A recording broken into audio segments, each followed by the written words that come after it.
Welcome to Garden Wise Adventures. My name is Molly, and today is a beautiful Saturday, mid-October. I'm doing a lot of different projects and have done several different videos. The first two were about planting things. I planted garlic and I planted some saffron crocus. Now the next thing that I'm going to do is I'm going to show you what I'm going to try to grow throughout the winter and how I'm going to do it. I live in Utah. If you look on the zoning maps, it says we're a Zone 7, but I've never really seen a Zone 7 winter except for last year. And normally I count ourselves as a Zone 5, but maybe we can go in the middle and say it's a Zone 6 somewhere. But we can have wild swings of temperatures. There are winters, many winters, where you can go from 50 degrees down to 0 in like a day or two. So it has wild swings, especially in the spring. In the spring, we can get late freezes, some really heavy freezes, and we also can get some really early heavy freezes. Last year in October, it went down to 12 degrees around this time of year. And the leaves had not started to go dormant. They froze on the trees and it caused a lot of damage. So to grow things that are marginally hardy in this area, we've really got to be careful. Now, I've not tried to protect a lot of things over the winter, but last year was my first try. Last year I tried protecting my fig, and it got hit by the early fall freeze and killed it to the ground before I think the protection really helped. I tried wrapping it with burlap, then I put an insulating layer of leaves around it and then wrapped it in a tarp. By the next spring, the whole thing was dead to the ground. So this year, I'm trying something a little different. I wanted to avoid the early fall kill, so I may have wrapped it a little bit early, but let's go show you what I've done. And we'll see how it turns out next year. We're going to probably have to find a happy medium. Hopefully we're not going to kill them to the ground again this year. So let's show you what we're doing. So the first thing we're going to cover is the trees, and then we'll show you my garden beds. Now, I do have to say, if you're in a cold area or even a warm area and you don't want to have an addiction, don't start growing figs. Really, please don't start growing figs. It's really an addiction. So I went from 1 fig last year to now I have 1, 2, 3, 4, 5 figs this year. Hopefully that's it, but there's more varieties that I would like. But I think we're going to try and stop at 5. So this is what I've done to try to protect the figs. As you can see, it went through the freeze really well, but it's not dormant. I'm leaving it open at the top. Hopefully, once it starts getting colder, this top part will go dormant. We've wrapped it in greenhouse plastic a couple of times. We have a wire cage, and we've wrapped the trunk in bubble wrap. Now the trunk is not wrapped all the way down to the trunk in bubble wrap. I'll show you on my banana what we've done. Oh, and then the cage is stuffed with straw.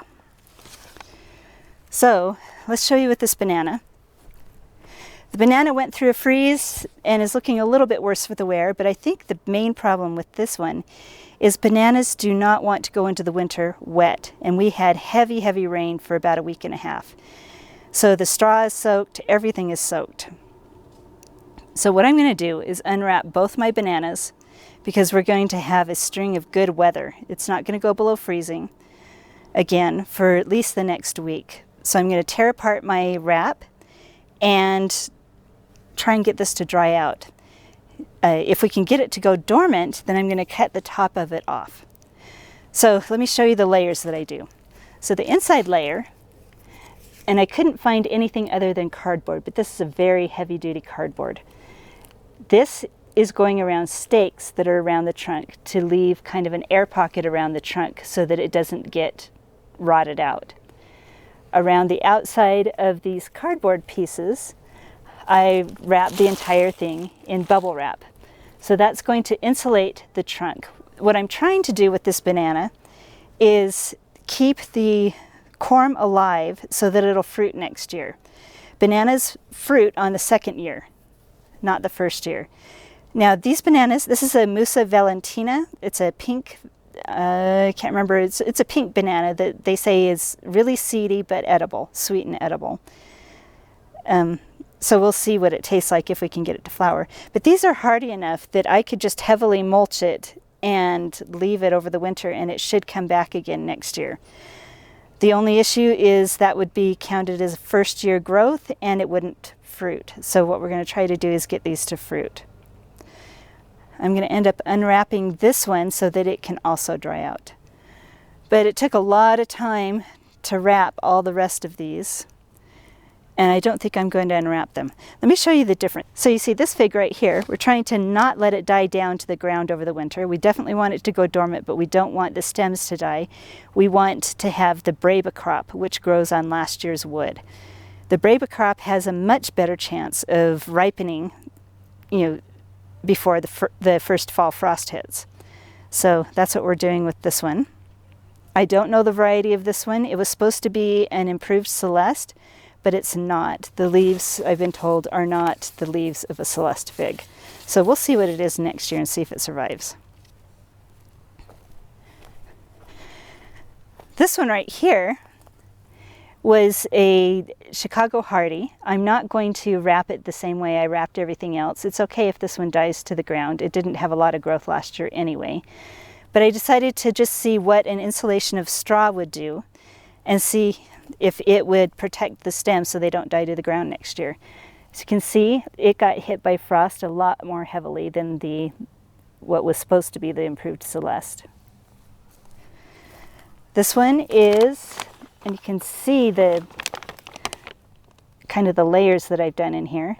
This one is a Violetta de Bordeaux or something like that. I can't remember the exact name of it, but this one is heavily protected with a good thick layer of straw and bubble wrap. When the freezes get really deep, I'm going to just pull the plastic over the top of it so that it's fine. We've wrapped my pomegranate the same way. The top is exposed, but the bottom is going to be heavily insulated with straw. So hopefully this will come back again next year in fruit. It may or may not. This is its first year.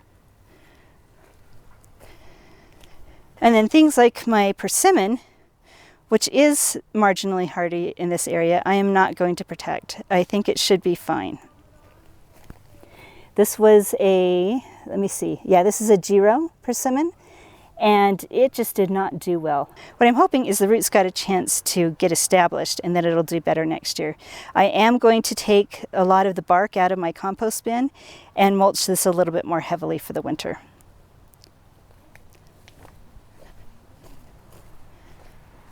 The Asian pear I'm not going to worry about at all, and that should be fine.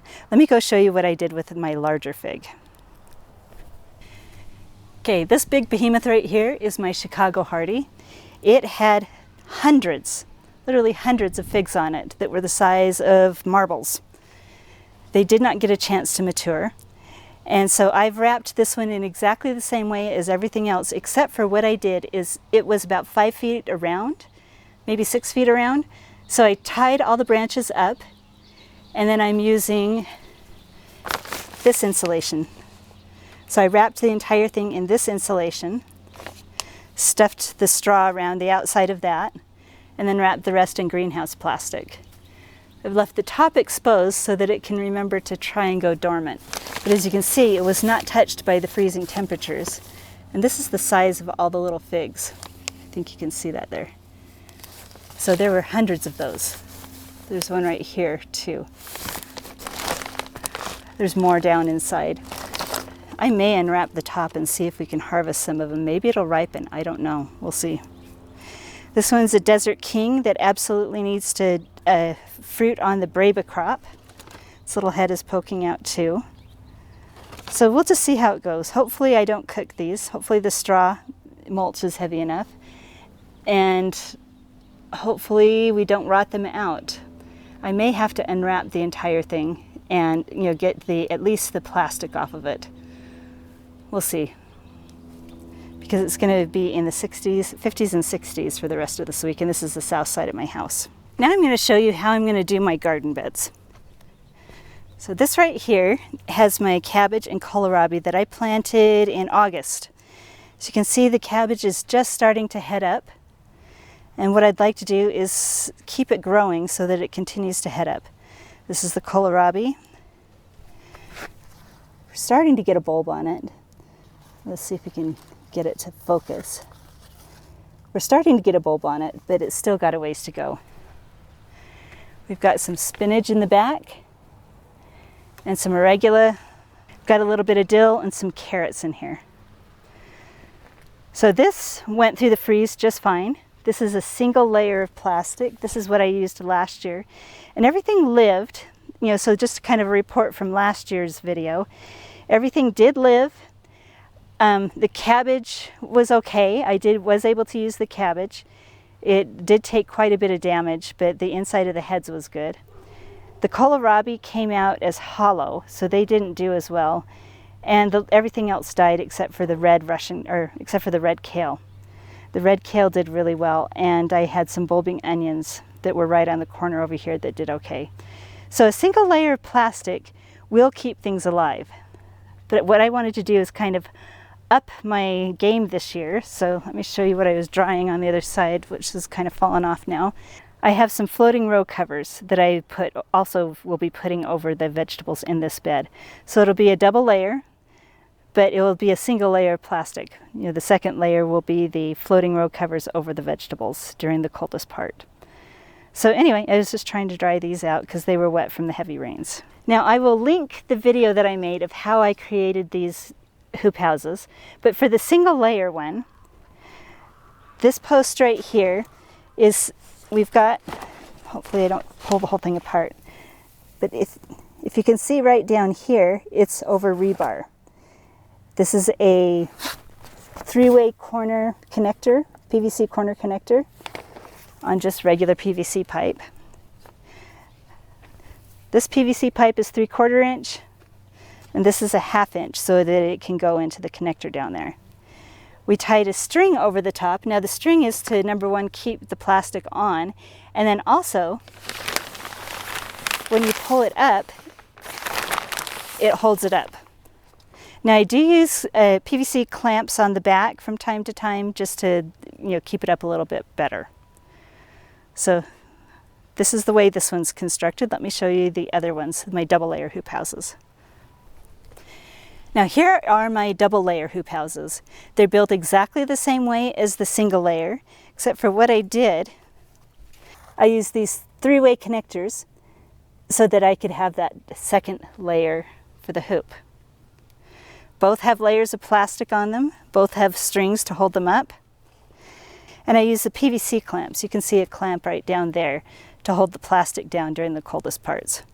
So anyway, we have kohlrabi and cabbage and kale and carrots, lettuce, and bunching onions in here. So we'll see how well this does. Also we have chichimisai. Let's go over here and show you that.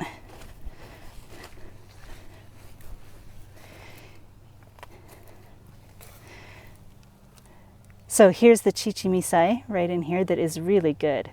It's a new plant that I've been growing. It's from Baker Creek, and it's kind of a tatsoi relative, but it's really tender and sweet. I really like it. We've got some red lettuce in here. Let me show you what's in my other hoop house.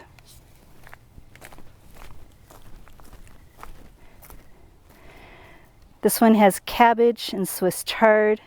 We've got some kohlrabi, lettuce, some lettuce greens, all sorts of greens, a lot of kale. And then I don't think the chichimisai is going to do really well. I don't think the chichimisai is going to do really well because it's going to be taken over by the kohlrabi. It's actually already starting to get eaten. So anyway, that's what we have over here.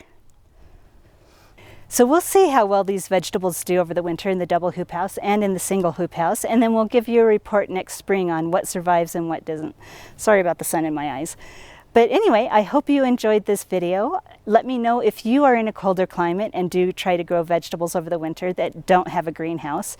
And let me know what you do and what your success is. I'm really interested to find out what you can do in colder climates and what you can grow. So anyway, I hope you enjoyed this video. If you did like it, please like and subscribe and go have a wonderful garden adventure.